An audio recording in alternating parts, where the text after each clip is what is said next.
My name is Winston Wellington, and I'm chairman of Negril Education Environment Trust.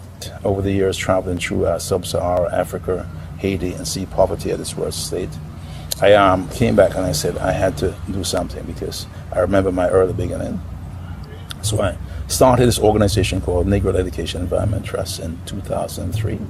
When I look around, living in New York City for some 30 odd years, 40 years, I've seen what the restaurants throw away in New York City. And I'm saying, what if what the restaurant threw away could feed half the Caribbean and perhaps part of Africa? But anyway, foods are perishable items. And in my travels, jogging in New York City, I'd see brand new books in the garbage. And I know what a premium they are when I go to Africa or Haiti. People ask me for magazine books and all that. So I started gathering books in my garage. And I used to live in Freeport, Long Island. I gather books in my garage, in my office in Brooklyn, until we have stacks and stacks. Then when the books started going low, there was one of my guests who stayed there, a former teacher from Denver, Colorado. She stayed in one of those cabins right over there.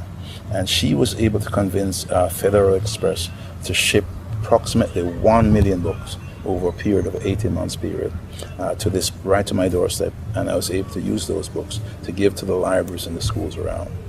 When that situation when Federal Express could not do it anymore because of budget problems, I started again asking my friends and colleagues around. I've been fortunate enough to have connection with many radio stations in the United States.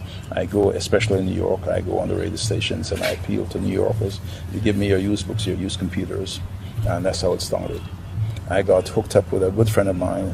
He has a shipping company called Dennis Shipping, and Dennis ships every book and every computer for me free of cost from both of his offices in Brooklyn and in the Bronx. And that has allowed me to expand the program.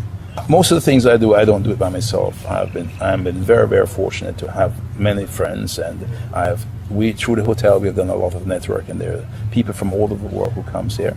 Right now I have a couple from Canada who is sponsoring 2 children from the school in which I'm chairman of, which is St. Paul's Primary.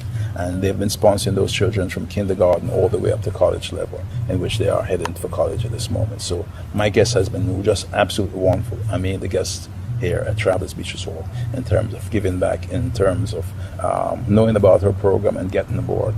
Just a week before last and last week, there were 2 different sets of Canadians that came here, and they came with suitcases of books and pencils and crayons and pens and all that. And this has been my story of people just joining forces, seeing the need.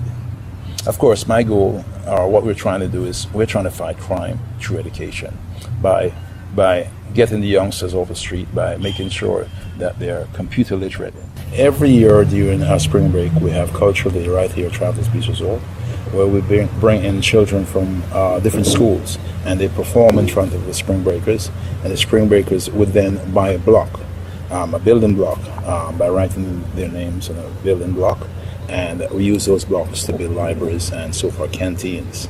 And we have such famous people who have passed through and bought a block, such as Siggy Marley, Shaggy, Lady Saw, you name it, all of them, Tiffany, all of those have passed through here, and their names are on some of those blocks we see down there. And we've had the Congress lady from the United States who passed through, bought a block and put her name. And these blocks, as you can see, we've used them to build in